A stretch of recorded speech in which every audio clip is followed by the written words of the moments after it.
Hi friends. இப்போ எங்கே வந்திருக்கோம் பார்த்தீங்கன்னா, எங்கள் ஊரில் இருக்க ஆத்தங்கரைக்கு வந்திருக்கோம். நாங்கள் சின்ன வயசில் கோயில் திருவிழாவுக்கு வரும்போதெல்லாம் இங்கே வருவோம். காலையிலேயே எழுந்திரிச்சு வந்து பதினின்ற ஒரு கேள்விப்பட்டிருப்பீங்க. பதினி அந்த இதுவோ குடிக்கிறதுக்கு இங்கே தான் வருவோம். காலையிலேயே எழுந்திரிச்சு வந்துடுவோம். 5 மணிக்கெலாம் எழுந்திரிப்போம். அந்த டைமில் வந்தீங்கன்னா காலையில் நுங்கு, பதினி மாதிரி இதெல்லாம் இங்கே கிடைக்கும். நீங்கள் வேணால் பாருங்களேன், இங்கே எத்தனை மரங்கள் இருக்குது. எல்லோரும் வந்து இந்த பனை மரத்தை வந்து பாருங்கள், அருமையாக இருக்குது இடம். அவ்வளோ எப்படி சொல்கிறது, நாங்கள் சின்ன வயசில் வந்து இந்த இடத்துக்கு வருவோம். அவ்வளோ அருமையாக இருக்கும்.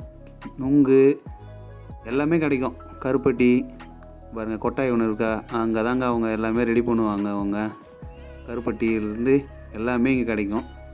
நம்ம பனை மரத்தை வந்து சாதாரணமாக நினைக்கிறோம், ஆனால் பனை மரத்தில் இருக்க நன்மைகள் நமக்கு தெரியாது ஒரு சில பேருக்கு.